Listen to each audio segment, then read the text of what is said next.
الحمدللہ رب العالمین والصلاة والسلام علی رسولہ الکریم۔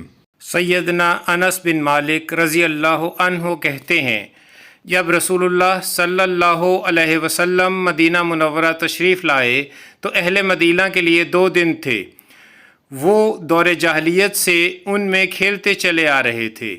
نبی کریم صلی اللہ علیہ وسلم نے فرمایا، بے شک اللہ تعالیٰ نے تمہارے لیے ان 2 دنوں کے بدلے ان سے بہتر دن عطا کر دیے ہیں۔ ایک عید الفطر کا دن ہے اور دوسرا عید الاضحیٰ کا۔ سیدنا عبداللہ بن عمر رضی اللہ عنہ سے روایت ہے، رسول اللہ صلی اللہ علیہ وسلم دونوں عیدوں کی نمازوں کے لیے ایک راستے سے جاتے تھے اور دوسرے راستے سے واپس لوٹتے تھے۔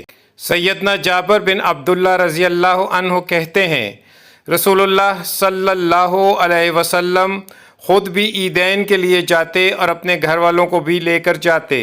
سیدنا عبداللہ بن عباس رضی اللہ عنہ بیان کرتے ہیں، رسول اللہ صلی اللہ علیہ وسلم اپنی بیٹیوں اور بیویوں کو حکم دیتے کہ وہ عیدین کے لیے جایا کریں۔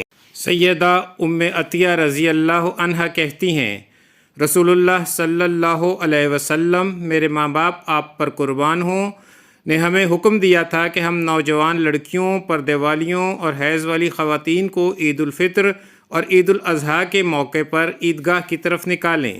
البتہ حیض والی عورتوں کو چاہیے کہ وہ نماز کی جگہ سے علیحدہ رہیں اور خیر والے اس کام اور مسلمانوں کی دعا میں شریک ہوں۔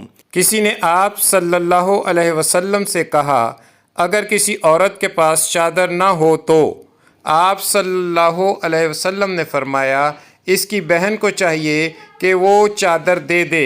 سیدنا ابو سعید خدری رضی اللہ عنہ بیان کرتے ہیں کہ رسول اللہ صلی اللہ علیہ وسلم عید الفطر والے دن نکلنے سے پہلے ناشتہ کرتے تھے اور آپ صلی اللہ علیہ وسلم نماز عید سے قبل کوئی نفل نماز نہیں پڑھتے تھے۔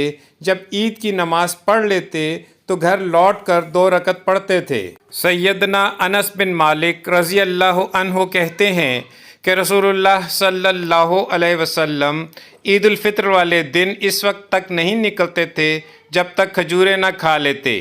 آپ صلی اللہ علیہ وسلم تاک کھجوریں کھاتے تھے۔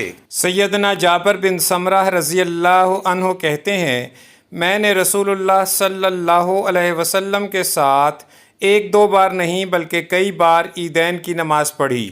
وہ اذان و اقامت کے بغیر ہوتی تھی۔